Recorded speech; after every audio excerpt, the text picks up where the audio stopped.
آپ نے کبھی سوچا ہے کہ پاکستان کی ترقی کا اصل ذمہ دار ہے کون ہے جو پاکستان کی ترقی کے لیے اپنا دن رات، اپنی خوشیاں، اپنے تمام معاملات کو قربان کر کے پاکستان کی ترقی کے لیے تمام معاملات کو سائڈ پہ کر دیتا ہے؟ ایسا کون ہے جو پاکستان کی ترقی، پاکستان کی خوشحالی اور پاکستان کے بہتر مستقبل کے لیے اپنا مستقبل داؤ پہ لگا دیتا ہے؟ آپ کے ذہن میں سوال یہ آتا ہوگا کہ یہ لوگ سیاستدان ہیں جو الیکشن سے پہلے آپ کے پاس ہاتھ جوڑتے ہیں، آپ سے ووٹ مانگتے ہیں اور اس کے بعد آپ سے بات کرنے کی بھی زحمت نہیں کرتے، لیکن در حقیقت یہ وہ لوگ ہیں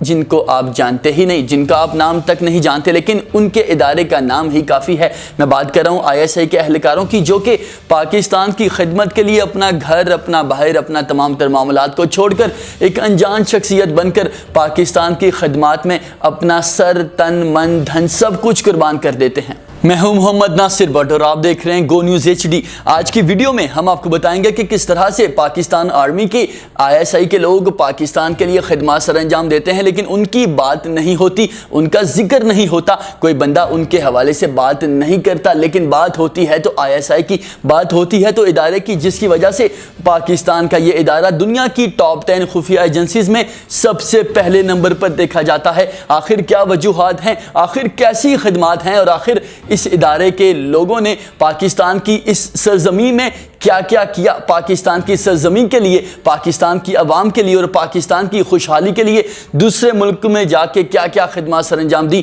آج ہم آپ کو بتائیں گے اس ویڈیو میں کہ کس طرح سے ISI کے نوجوان پاکستان کا نام دنیا بھر میں روشن کرتے ہیں، لیکن ان کے نام کی بات نہیں آتی، کوئی نہیں جانتا وہ لوگ کون ہیں، کوئی نہیں جانتا کہ ان کی خدمات کیا ہیں۔ لیکن آج کی اس ویڈیو میں ہم آپ کو بتائیں گے کہ پاکستان کو اب تک اس مقام پر پہنچانے کے لیے ISI کے نوجوانوں کا کیا کردار ہے۔ اس ویڈیو میں یہ رپورٹ دیکھیے اور آپ اس میں دیکھیں گے کہ کس طرح سے ہم آپ کو بتائیں گے کہ پاکستان کے یہ نوجوان پاکستان کا نام روشن کرنے اور پاکستان کے لیے اپنا تن، من، دھن سب کچھ قربان کر کے بھی اب تک گمنام نظر آتے ہیں۔ پاکستان کی خفیہ ایجنسی ISI ہمارے ملک کا وہ ادارہ ہے جس پر پوری قوم کو فخر ہے۔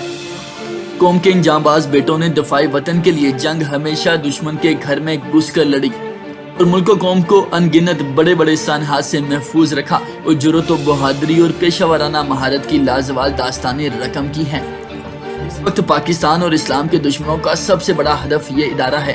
جسے بدنام کرنے کے لیے طرح طرح کی جھوٹی کہانیاں گڑھی جاتی ہیں اور الزامات لگائے جاتے ہیں۔ ان حالات میں ہمارے اس قابل فخر ادارے کے کچھ نمایاں کارنامے آپ تک پہنچانا چاہتا ہوں، جن کو دیکھ کر آپ کو بجا طور پر ایک پاکستانی ہونے پر فخر محسوس ہوگا۔ سوویت افغان جنگ میں پاکستان کے اس ادارے نے اس وقت کی ایک عالمی طاقت کو ناکوں چنے چبوا دیے اور پاکستان کی سرحد پر بیٹھے روس کو نہ صرف پسپا ہونا پڑا بلکہ اس کو کئی ٹکڑوں میں بانٹ دیا گیا۔ یہ ایک ایسا کارنامہ ہے جس کی پوری دنیا واقفیت رکھتی ہے، مگر کچھ ایسے کارنامے اس ادارے کے جو آج تک بہت کم میڈیا پر آپ نے سنے ہوں گے۔ 9/11 کے بعد امریکہ پوری دنیا کی ہمدردیاں سمیٹ کر اپنے لاؤ لشکر سمیت افغانستان پر چڑھ دوڑا۔ امریکی اصل میں کسی مقصد کے تحت خطے میں وارد ہوئے تھے، یہ راز بہت جلد پاکستانی حکام کو پتہ چل گیا، اس لیے ظاہری طور پر امریکہ کا فرنٹ لائن اتحادی اور دوست بن کر نہ صرف پاکستان نے اس کو اس کے مقرر عزائم پورا کرنے سے باز رکھا،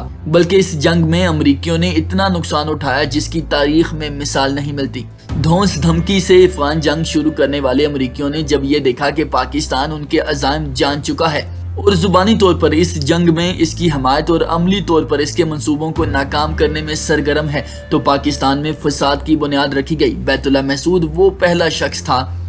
جس نے ریاست پاکستان کے خلاف جنگ کا اعلان کیا اور یہ صاحب طویل عرصے تک گوانتانامو بے کے امریکی قیدی خانے میں مقیم رہے۔ رہائی پا کر افغانستان لائے گئے اور وہاں سے اسلحہ بارود سے لاد کر وزیرستان بھیجے گئے۔ بظاہر اس نے شریعت کا نعرہ بلند کیا، مگر اس کا مقصد پاکستان کو غیر مستحکم کر کے ان حالات تک پہنچانا تھا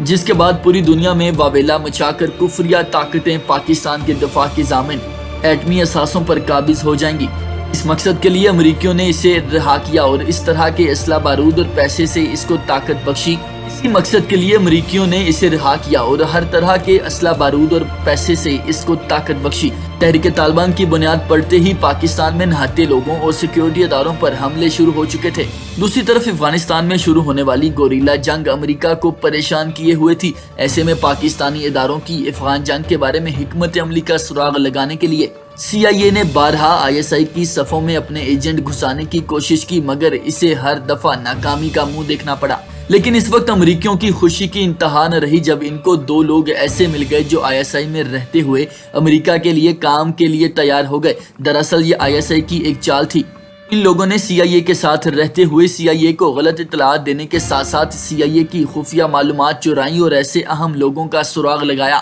جو پاکستان میں امریکی مفادات پورے کر رہے تھے۔ اسی عرصے میں ایک دفعہ ان ڈبل ایجنٹس نے سی آئی اے کو قبائلی علاقے میں ایک اہم افغان طالبان کمانڈر کی موجودگی کی اطلاع دی، جس پر امریکی فوری طور پر حرکت میں آئے اور ڈرون حملے کر کے مذکورہ جگہ کے پرخچے اڑا دیے۔ لیکن اگلے دن امریکیوں کی حیرت اور صدمے کی انتہا نہیں رہی جب انہیں پتہ چلا اس حملے میں انہوں نے اپنے ہی ایک اہم مہرے بیت اللہ محسود کو ہلاک کر دیا ہے۔ خبر کو سن کر امریکی دانت پیس کر رہ گئے۔ اس کے بعد سی آئی اے آج تک ان دو لوگوں کو ڈھونڈ رہی ہے۔ افغان جنگ ہی میں شکست و رخت کا شکار ہونے کے بعد 2011 کے اوائل میں امریکیوں نے مطالبہ پاکستان افغان طالبان کے ساتھ ان کے مذاکرات کا اہتمام کرے۔ پاکستان کے اپنے مفادات ہیں، اس لیے کسی کی ڈکٹیشن لینے کی بجائے ہمارے عسکری ادارے